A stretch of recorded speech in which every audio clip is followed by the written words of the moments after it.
TV Batuíra Portugal. Para lá do amanhã.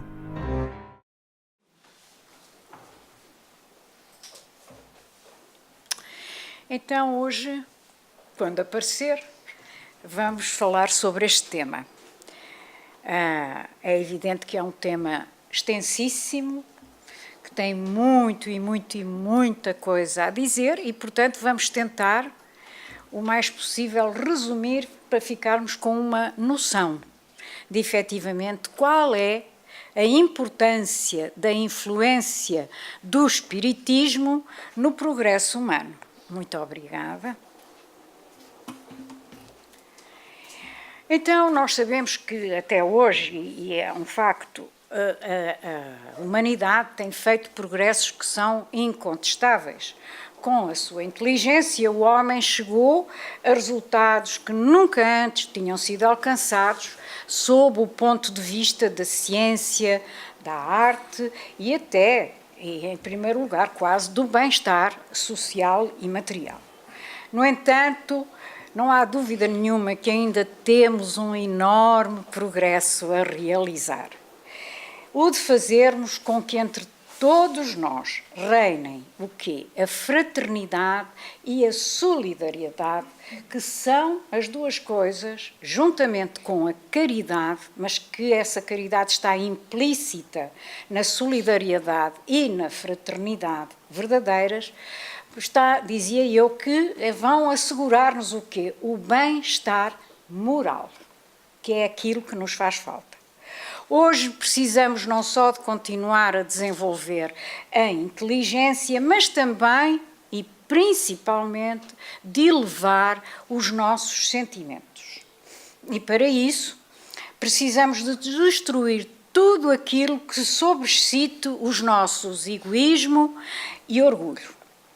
E que melhor maneira de começar esta palestra do que com o exemplo e o testemunho do nosso querido Chico Xavier.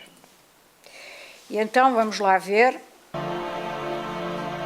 vamos ouvir o que Chico Em 1939, desencarnou-se um de meus irmãos, José Cândido Xavier, e deixou, sob a nossa responsabilidade, a viúva com 2 filhinhos.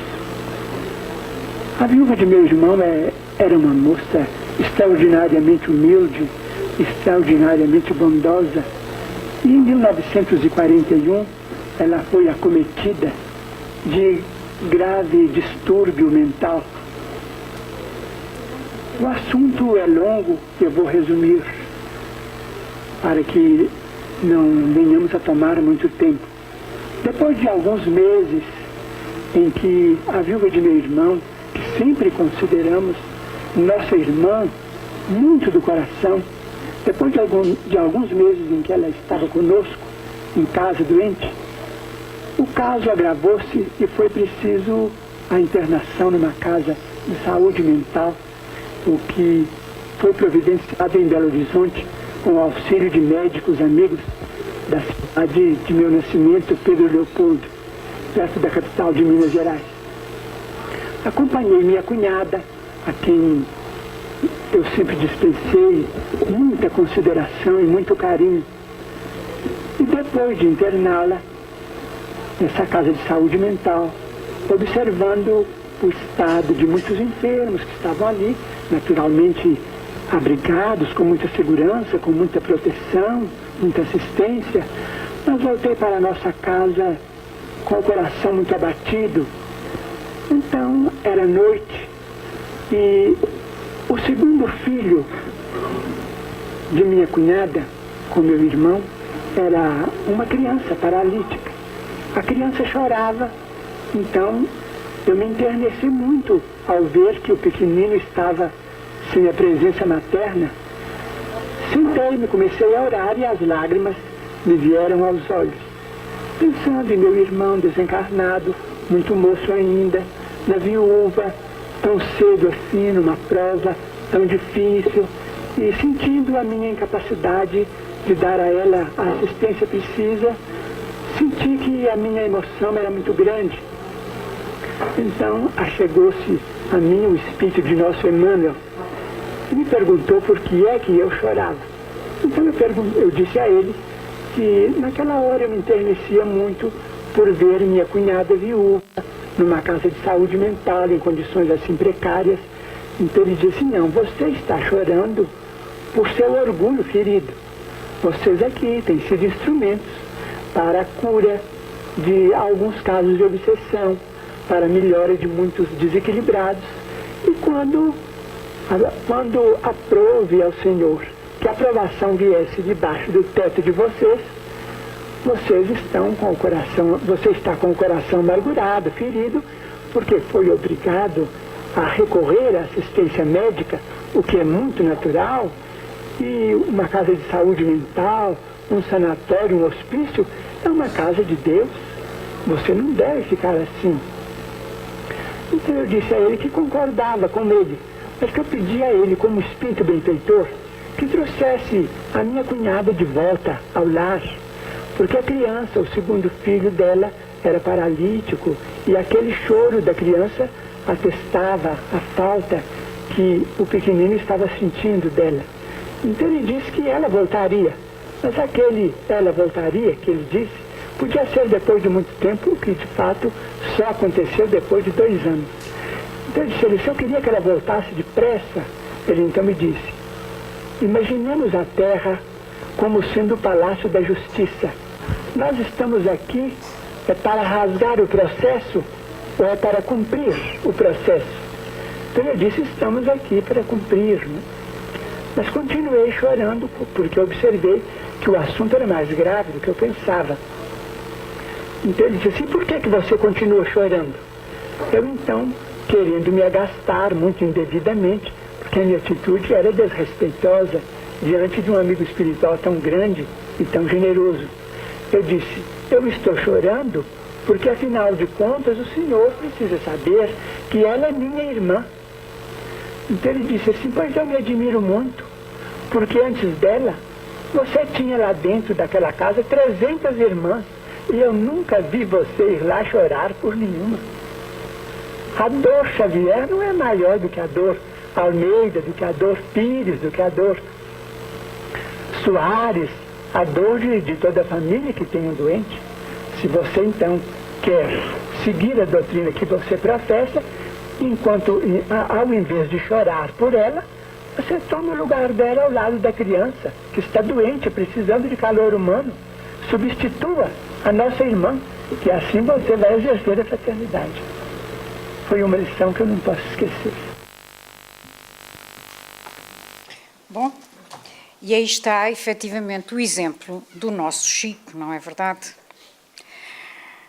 Acabamos de ver que o Espiritismo pode favorecer o progresso humano, mas de que maneira?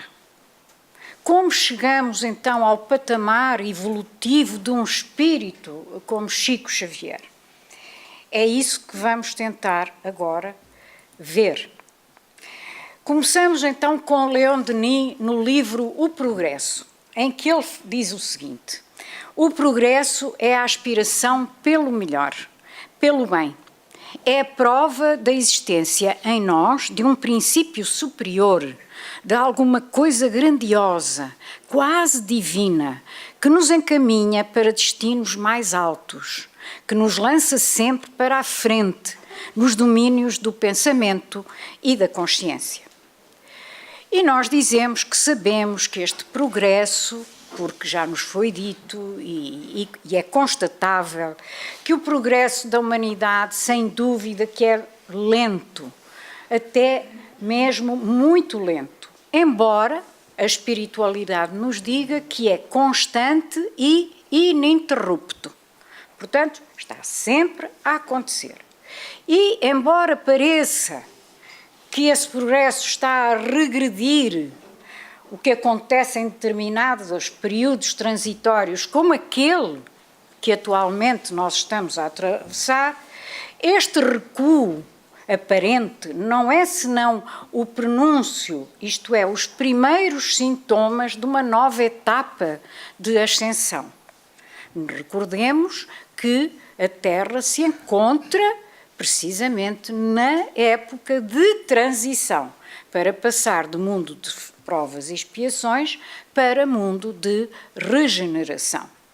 Allan Kardec, no livro A Gênese, que nós vamos citar hoje algumas vezes, assim como também como o Livro dos Espíritos, diz o seguinte, logo no primeiro capítulo: a doutrina de Moisés, incompleta, ficou circunscrita ao povo judeu. A de Jesus, muito mais completa, espalhou-se por toda a terra através do cristianismo, mas não converteu a todos. O espiritismo, ainda mais completo, converterá a humanidade às suas ideias, que são a imortalidade, a reencarnação, o progresso, a lei de causa e efeito, as relações entre os homens e os espíritos, o valor da caridade, etc. Na verdade, o espiritismo destina-se principalmente a marcar uma nova era na história da humanidade, devido a quê? À profunda revolução que ele provoca nos pensamentos e nas ideias. E com essa revolução que ele traz, ele impulsiona, empurra a humanidade para a sublimação espiritual através da vivência do Evangelho. No Livro dos Espíritos, Kardec perguntou aos espíritos superiores o seguinte, na 799, como é que o espiritismo pode contribuir para o progresso? E foi-lhe dito, destruindo o materialismo, que é uma das chagas da sociedade, faz com que os homens compreendam onde se encontram os seus verdadeiros interesses. Deixando a vida futura de estar velada pela dúvida, o homem compreende melhor que poderá assegurar o futuro através do presente. Ao abolir os preconceitos de seitas, de castas e de cor, ensina aos homens a grande solidariedade que os deve unir como irmãos. É isto, efetivamente, que o Espiritismo vem trazer. Vem trazer uma noção nova, revolucionária, de que é só através do Evangelho de Jesus que nos ensina que todos somos irmãos. Sejamos pretos, brancos, amarelos ou peles vermelhas. Não interessa. A cor só está por fora. Por dentro somos todos espíritos imortais que nascemos muito simples e ignorantes e que vamos caminhando por aí fora. Na 798, pergunta Kardec aos espíritos superiores, o espiritismo tornar-se-á uma crença comum ou continuará a ser compartilhado apenas por algumas pessoas? E a resposta foi, e atenção que os sublinhados são meus, não é? É claro que se tornará uma crença geral e que marcará uma nova era na história da humanidade. Porque chegou o tempo em que deve ocupar o seu lugar entre os conhecimentos humanos. Mas terá que aguentar grandes lutas, muito mais contra os interesses do que contra as convicções, pois não se pode disfarçar que há pessoas interessadas em combatê-lo.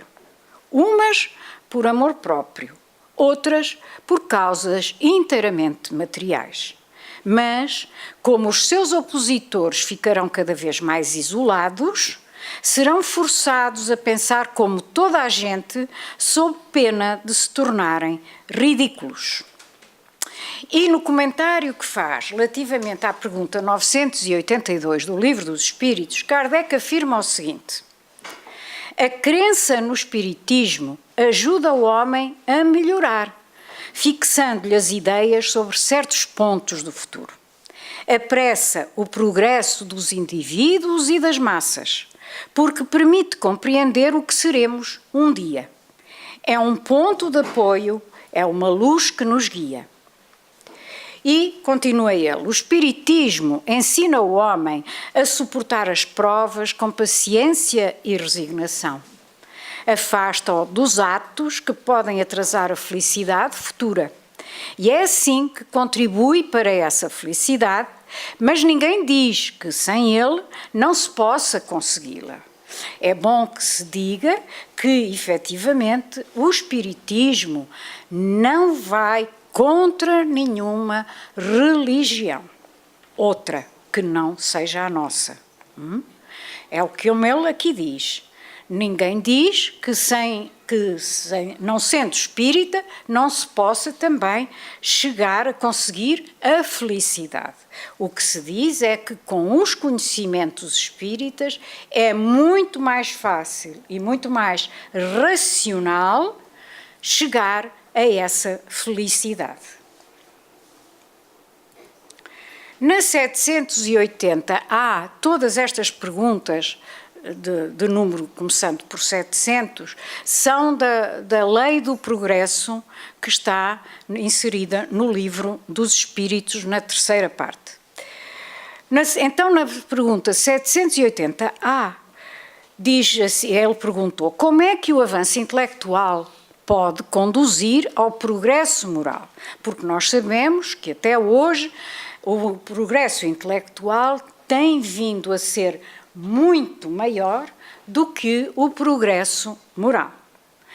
Há uma frase muito conhecida dos espíritas, que é de Emmanuel, que diz que se pode comparar o progresso espiritual e o progresso intelectual a uma ave, a um pássaro, com uma das asas muito desenvolvida, que é a asa do progresso intelectual, e com outra completamente tolhida, mirrada, que é a do progresso moral. Portanto, há uma discrepância e uma distância enorme ainda entre o que é o progresso intelectual e o que é o progresso moral. E por isso mesmo, Kardec perguntou à espiritualidade como é que o avanço intelectual pode conduzir ao avanço, ao progresso moral. E a espiritualidade respondeu-lhe, dando a compreensão do bem e do mal, o homem pode escolher, porque tem livre-arbítrio. O desenvolvimento do livre-arbítrio acompanha o da inteligência e aumenta a responsabilidade do homem pelos seus atos. Ora, é isto que nós temos sempre que ter e levar em linha de conta, é que o livre-arbítrio aumenta a nossa responsabilidade perante aquilo que são os nossos atos. E na conclusão do mesmo livro dos Espíritos, na parte quarta, voltando ao progresso, que é a razão desta palestra, diz assim: o progresso da humanidade tem o seu princípio na aplicação da lei de justiça, de amor e de caridade, que se baseia na certeza do futuro. Desta lei derivam todas as outras, pois encerra todas as condições de felicidade do homem. Só ela pode curar as chagas da sociedade. E já no fim do Livro dos Espíritos, na última pergunta, na 1019, o Espírito de São Luís diz o seguinte, a certa altura: a transformação da humanidade foi predita e estáis a aproximar-vos desse momento. Estamos a falar do século XIX, 1857, não é? E estamos já em plena era de transição, de transformação da humanidade. Então, nesta altura, ainda no século XIX, em meados, ele dizia isto: a transformação da humanidade foi predita e está a aproximar-vos deste momento que apressam todos os homens que auxiliam o progresso. ela se cumprirá pela encarnação de espíritos melhores que constituirão uma nova geração na Terra. E é isso que nós estamos já a ver com as crianças que estão a nascer. Elas vêm já, e aliás, quem vai ao Facebook vê muito os pais a filmarem, põem vídeos de crianças que falam de que têm outro entendimento daquilo que devem ou não devem comer, por exemplo, daquilo que devem ou não devem fazer, demonstrando claramente que são espíritos que já vêm com outra bagagem moral, mais adiantada do que a que impera neste momento, em termos gerais, na Terra. Vejamos então como se processa esta transformação da humanidade e, portanto, este progresso. E comecemos pelo conceito moral. O conceito moral vem-nos dizer que há uma lei, que é a lei divina, também chamada lei natural, que não é senão a lei de Deus.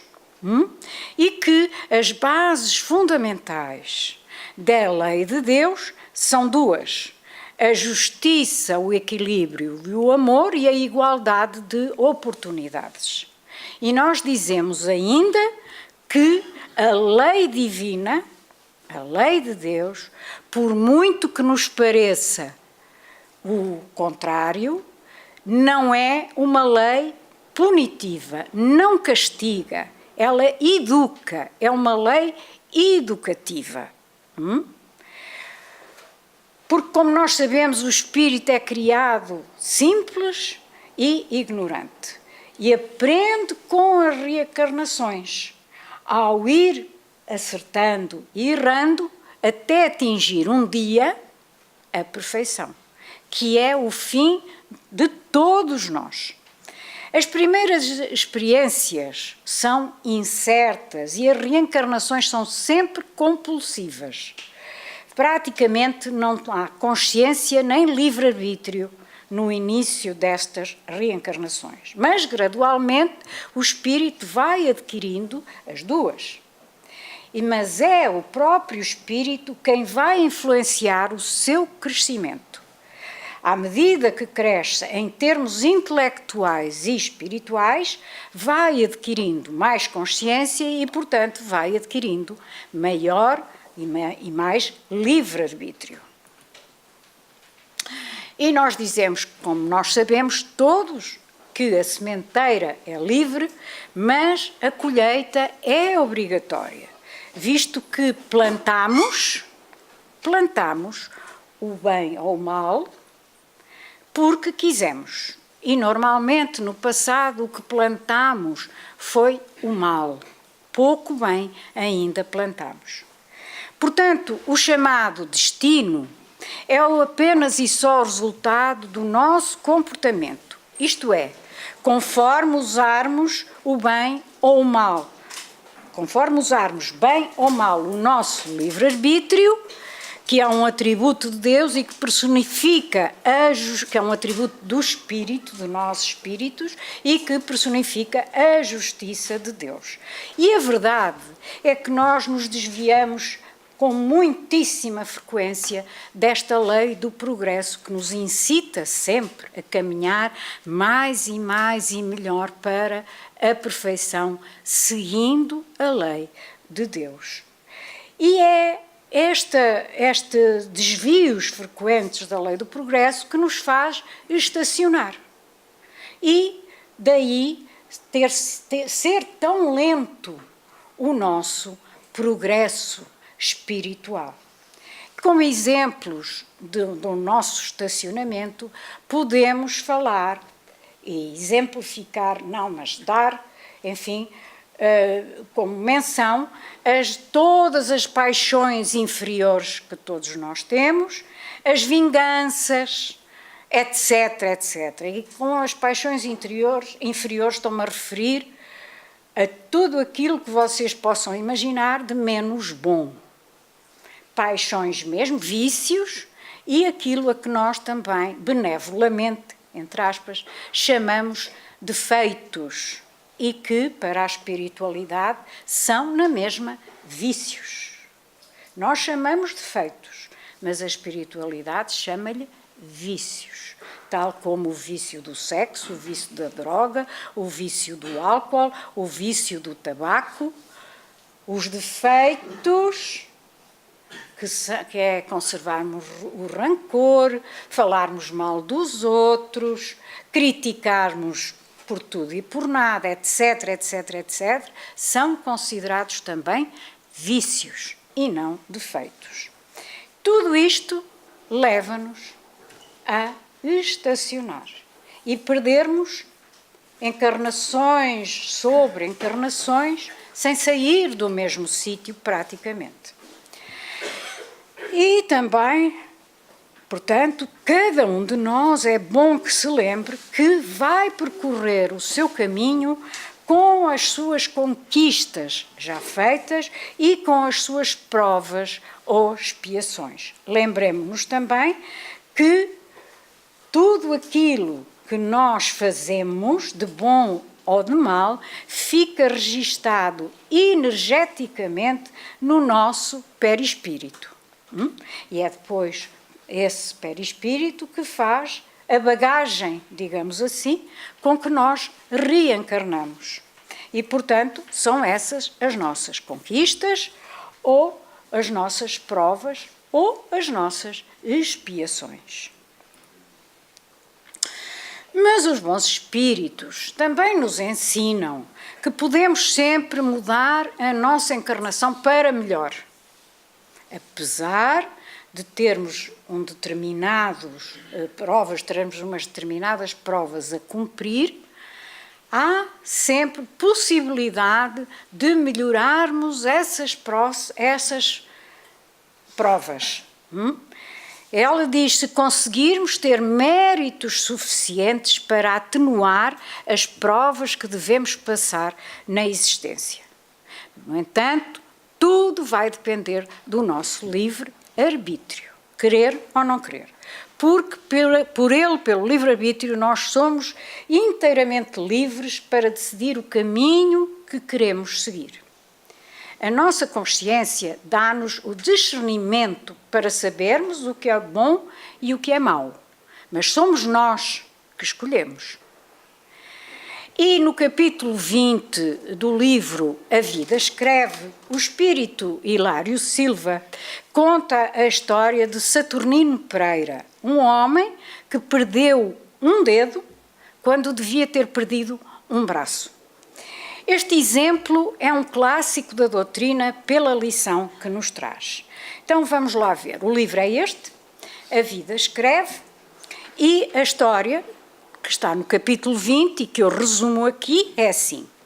A história descreve o facto de Saturnino Pereira ter perdido um dedo na máquina que conduzia e que se tornou o centro das atenções, no centro espírita que ele frequentava.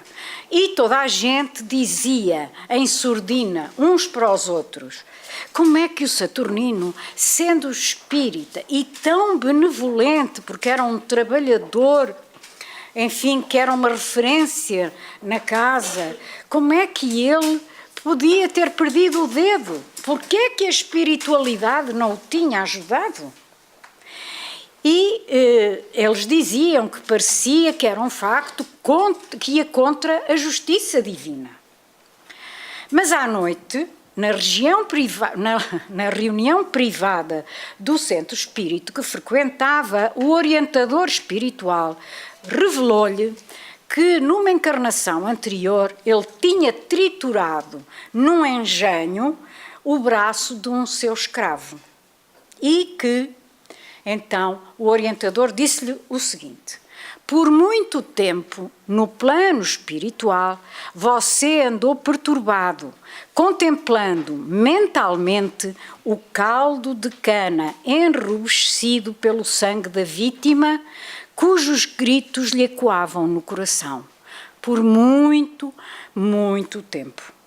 E você, depois de sair do umbral, implorou uma existência humilde em que viesse a perder no trabalho o braço mais útil. Mas você, Saturnino, desde a primeira mocidade, ao conhecer a doutrina espírita, tem os pés no caminho do bem aos outros.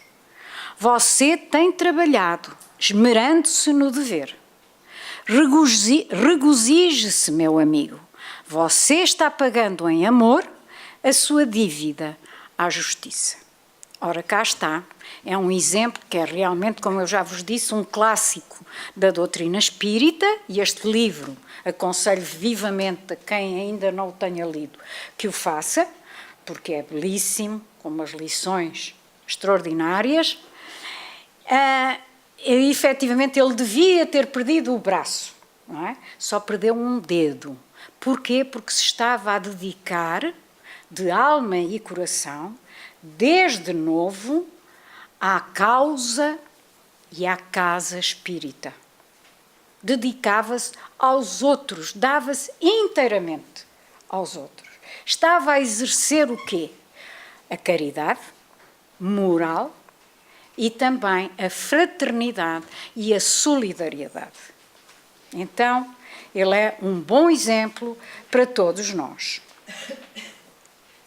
Portanto, o livre-arbítrio, a lei de causa e efeito e a lei do progresso são os reflexos da reencarnação nas nossas vidas.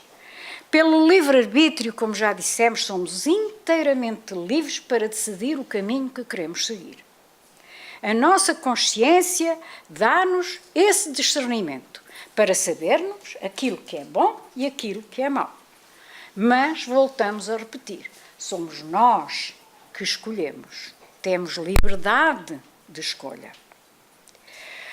E, voltando à Gênese, mas agora no capítulo 3, no ponto 9, Kardec diz assim: se o homem tivesse sido criado perfeito, seria levado fatalmente ao bem.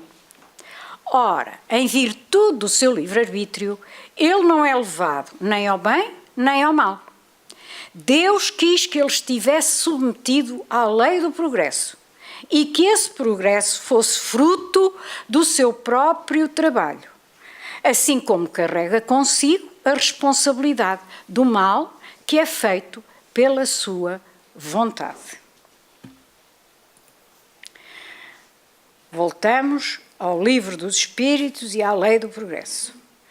Na pergunta 800, devemos temer que o Espiritismo não consiga triunfar sobre a negligência dos homens e sobre o seu apego às coisas materiais? Resposta: seria conhecer muito pouco os homens quem pensasse que uma causa qualquer os pudesse transformar como por encanto.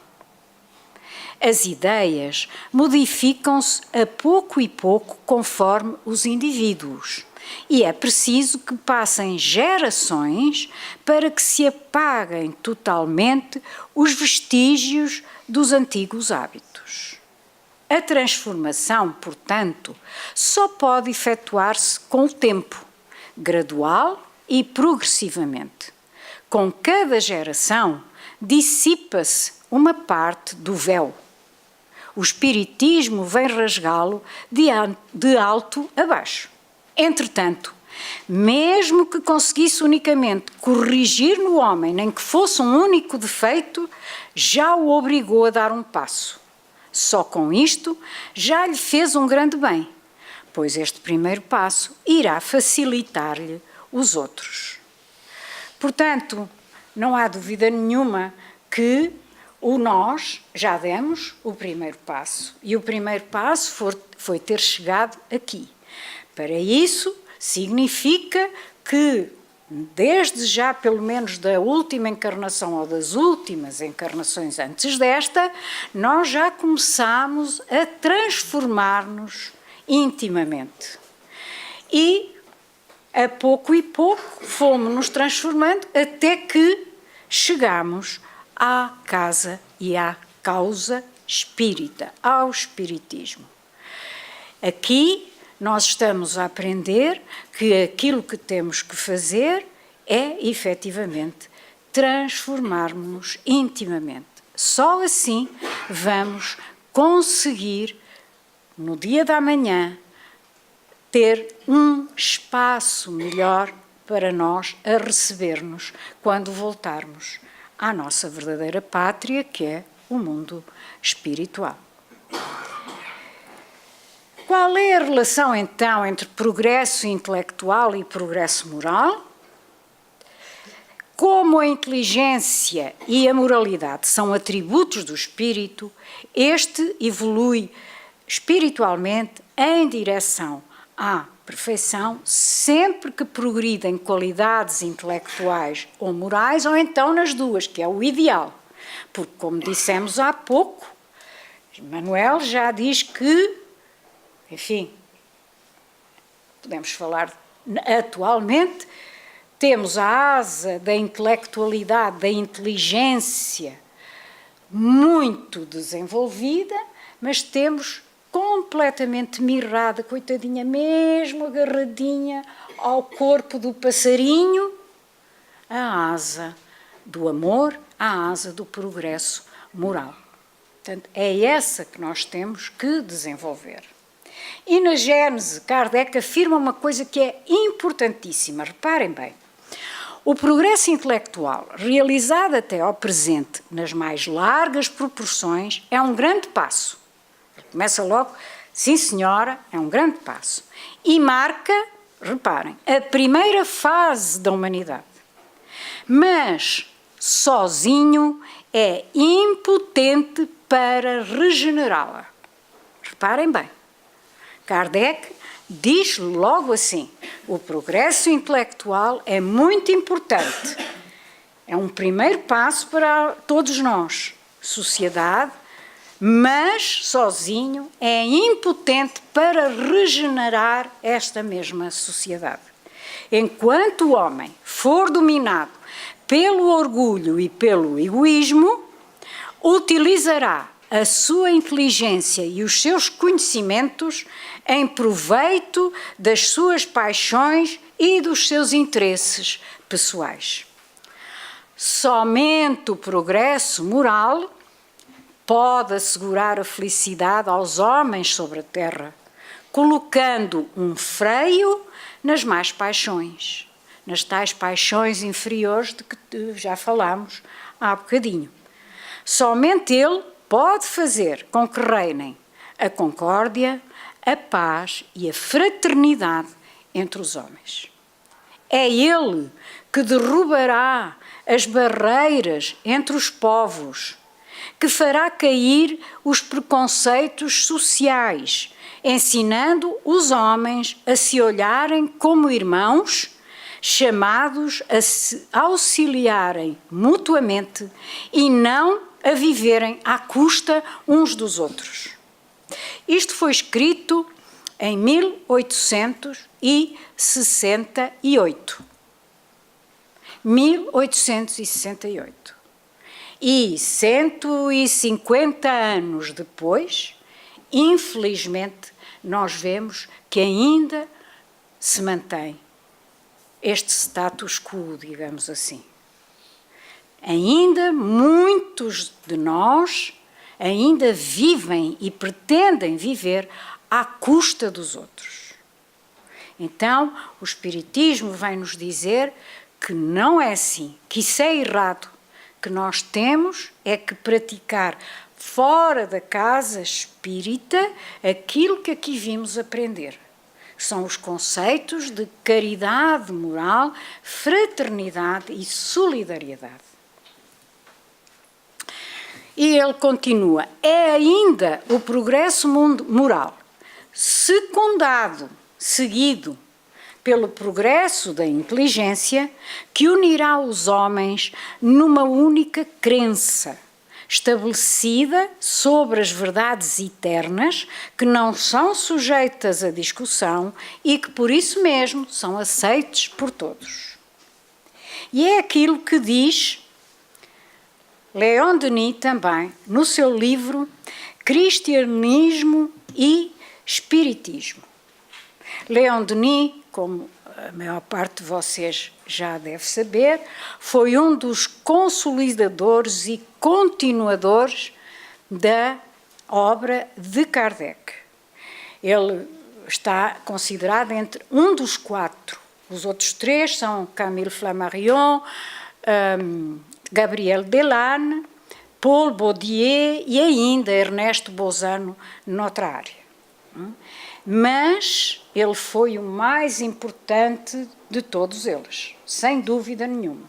Foi ele que impulsionou o espiritismo na França, não só do final do século XIX, como no início do século XX, ele desencarnou em 1927, como também estendeu, digamos assim, para o resto do mundo o espiritismo, através das suas obras.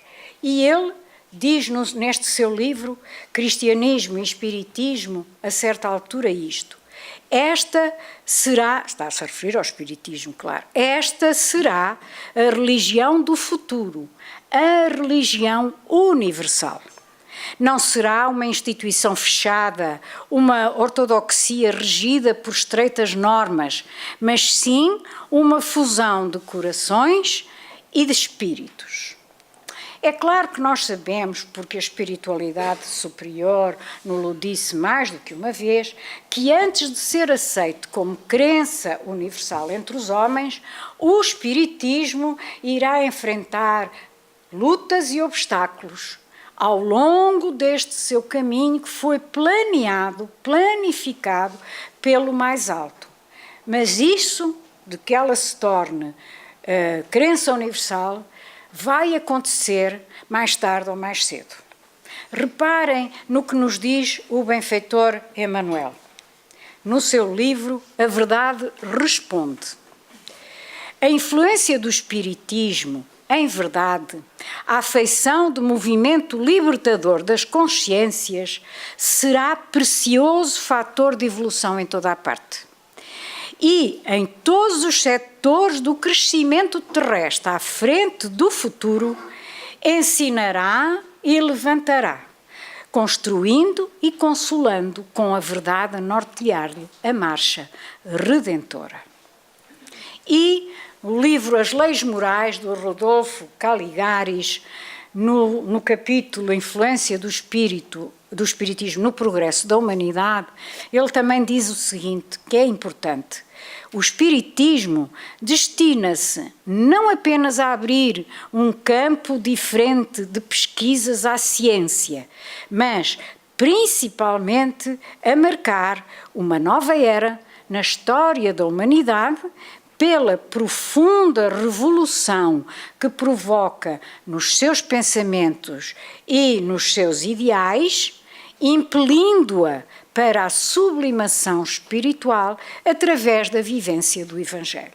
E voltamos a cair no mesmo, que é a vivência do Evangelho. O Espiritismo é uma religião e, como religião que é, o principal é a parte religiosa, é a vivência do Evangelho de Jesus, tal como está no Espiritismo, no Evangelho segundo o Espiritismo. Portanto, lembremos-nos sempre que o benfeitor Emmanuel pôs o Espiritismo como sendo um triângulo, não é? Em que a base é a religião e as faces laterais são uma a filosofia e outra a ciência. Apoiam, efetivamente, a base que é a religião. Nunca nos esqueçamos disto. Aí está realmente a nossa salvação. É o código divino por excelência. Aquele que foi trazido pelos mensageiros de Jesus, capitaneados, digamos assim, pelo Espírito da Verdade, que hoje, enfim, depois de acurados estudos, se pensa ter sido João Batista, médium direto de Jesus. Então, O Espírito da Verdade veio nos trazer, com o Evangelho e com a pleia de amigos espirituais que ajudaram, que escreveram o Evangelho, vem-nos trazer o código que nós devemos seguir na nossa vida. É o mais importante, porque, em princípio, a aceitação única e exclusivamente dos princípios espíritas não faz as pessoas melhores. A melhoria do espírito ficará patente quando, devido à leitura e ao pôr em prática aquilo que vem no Evangelho segundo o Espiritismo e devido ao nosso esforço individual, nós pusermos em prática mudanças no nosso comportamento, as quais, essas sim, esta mudança no comportamento, ela vai garantir uma verdadeira transformação moral. E isso é que é o mais importante na nossa vida. E é por isso que no capítulo 17, ponto 4 do Evangelho segundo o Espiritismo, quase no fim, Kardec nos deixou uma frase que é fundamental todos termos sempre presente, e que é esta: reconhece-se o verdadeiro espírita pela sua transformação moral e pelos esforços que faz para dominar as suas más tendências. É porque aqui nenhum de nós pode presumir ou ter a presunção de ser um espírito bonzinho. Não somos bonzinhos, ainda. Neste momento, no estágio, digamos assim, moral em que nos encontramos, o que a espiritualidade nos pede é apenas e só boa vontade. Vontade de mudarmos realmente. Isso é que é o essencial. Então, temos que realmente dominar as nossas más tendências, que, infelizmente, para todos nós, ainda são algumas, para não dizer que são bastantes ainda. Então, no livro dos médiuns, Kardec diz-nos o seguinte: se o Espiritismo, conforme foi anunciado, tem que determinar a transformação da humanidade, claro é que esse efeito só poderá produzir melhorando as massas, o que se verificará gradualmente, pouco a pouco, em consequência do aperfeiçoamento dos indivíduos. E agora reparem o que ele diz a seguir: que importa crer na existência dos espíritos se essa crença não faz que aquele que a tem se torne melhor? Se torne melhor, mais benigno e indulgente para com os seus semelhantes, mais humilde e paciente na adversidade. E eu pergunto assim: esta carapuça enfia-nos a todos, não enfia?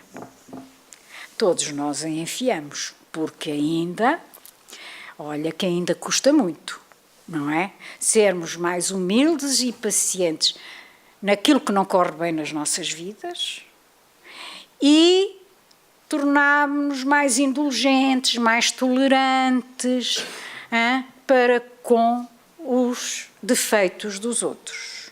E ele continua: de que serve ao avarento ser espírita se continua avarento?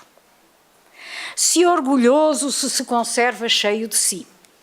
Ao invejoso se permanece dominado pela inveja? Assim, poderiam todos os homens acreditar nas manifestações dos espíritos e a humanidade ficar estacionária.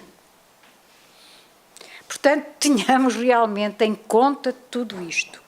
Há que fazer a transformação moral, íntima, a pouco e pouco. Porque, como já disse e volto a repetir, a espiritualidade neste momento só nos pede boa vontade.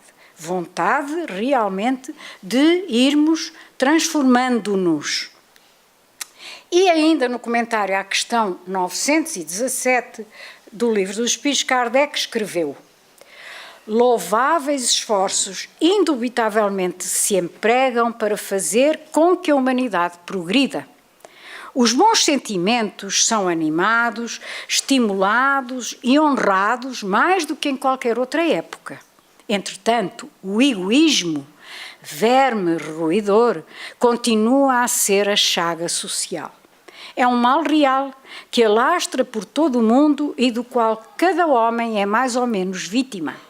Cumpre, pois, combatê-lo como se combate uma enfermidade epidémica, como se fosse uma epidemia. Para isso, deve-se proceder como procedem os médicos, ir à origem do mal. Procurem-se em todas as partes do organismo social, desde a família aos povos, da choupana ao palácio, todas as causas, todas as influências que ostensiva ou ocultamente excitam, alimentam e desenvolvem o sentimento do egoísmo. Conhecidas as causas, o remédio se apresentará por si mesmo. Poderá ser longa a cura, porque numerosas são as causas, mas não é impossível. Contudo, ela só se obterá se o mal for atacado em sua raiz, isto é, pela educação. Não por essa educação que tende a fazer homens instruídos, mas pela que tende a fazer homens de bem. A educação, convenientemente entendida, constitui a chave do progresso moral. E esta educação é a educação dos nossos sentimentos. Não é a educação igual à instrução na escola, no liceu, na escola secundária, na universidade. Não. Essa é a outra educação. É a instrução. Mais do que educação, devíamos chamar-lhe instrução. Educação é esta. É a educação dos sentimentos. A educação para a solidariedade. A educação para vermos irmãos no nosso próximo. Então, quando se conhecer a arte de manejar os caráteres, como se conhece a de manejar as inteligências, conseguir-se-á corrigi-los do mesmo modo que se aprumam plantas novas. Mas podemos perguntar, tal como fez Kardec, porquê é que os espíritos não ensinaram em todos os tempos o que hoje ensinam?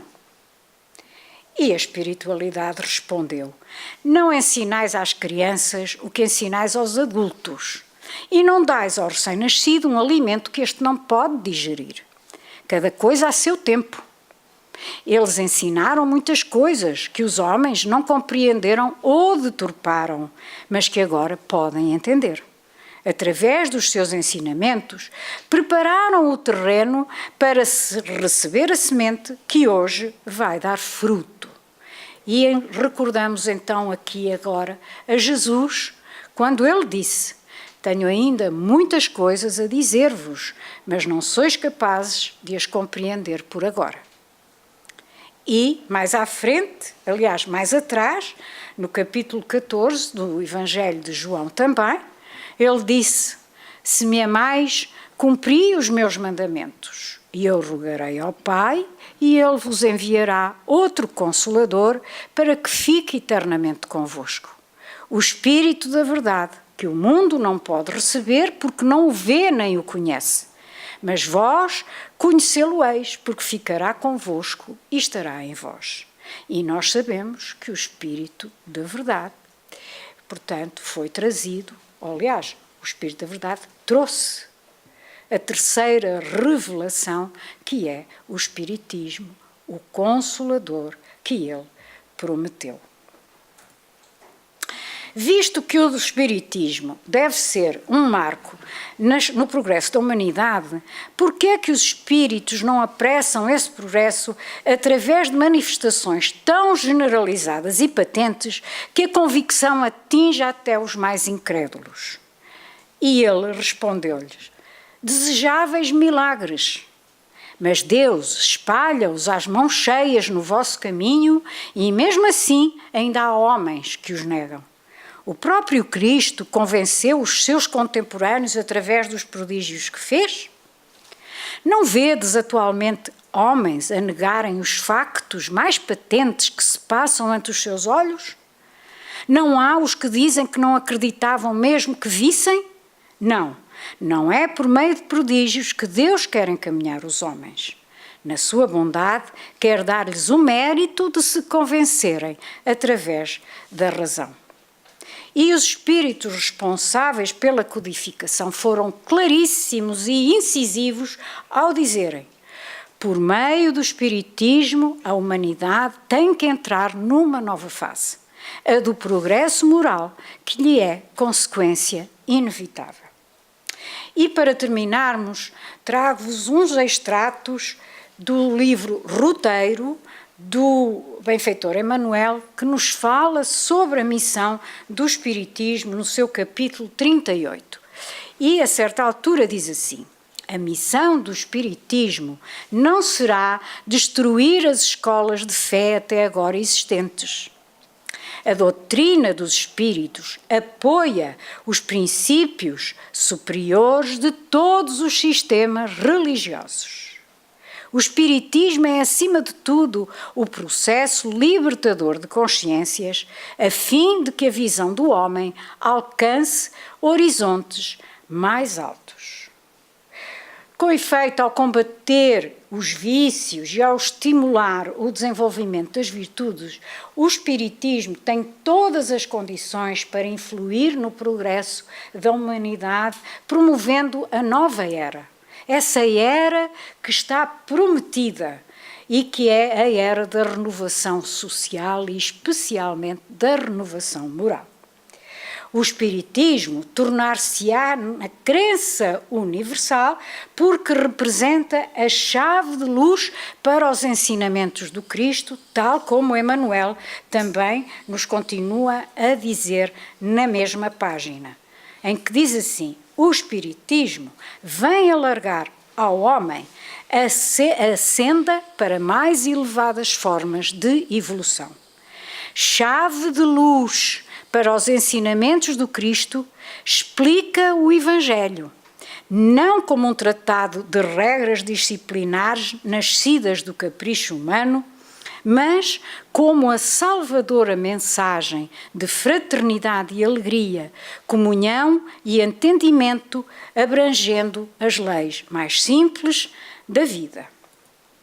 E vamos então para a conclusão, que é esta: o homem que já plantou ou que está a plantar dentro de si estes sentimentos e que age de acordo com os ensinamentos do nosso Mestre Jesus, está a evoluir e também está a levar o progresso aos que o rodeiam através dos seus exemplos, pois está a divulgar e a semear nos outros sentimentos nobres, acabando assim, a pouco e pouco, esperemos nós, com o egoísmo, com o orgulho, com a violência, com o materialismo, que são os verdadeiros cancros da nossa sociedade.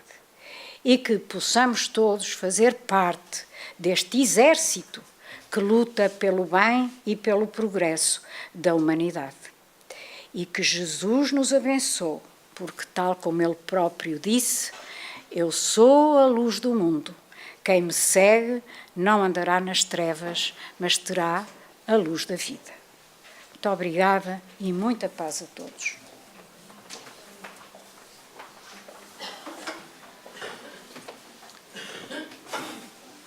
Queridos companheiros, nós chegamos ao final desta apresentação e realmente muito profunda, até porque ela sabe muito bem trazer para nós todas essas pesquisas que ela faz, porque ela é responsável pelos cursos, pelas palestras,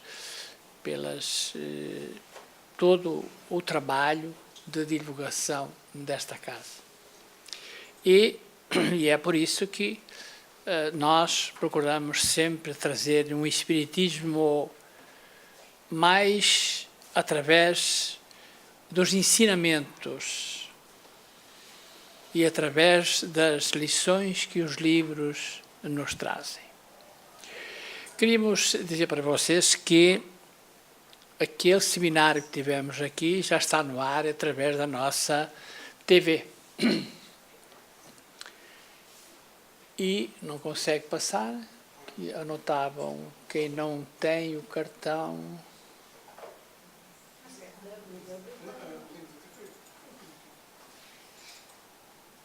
Bom, nós vamos em frente. Cá está. Quem quiser anotar, vocês vão ver a nossa, porque já está a partir de hoje no ar. Queríamos também avisar que o nosso Luís Portela, que tem sido amigo desta casa e que tem participado das jornadas, que fez uma entrevista na televisão, acredito que a maioria de vocês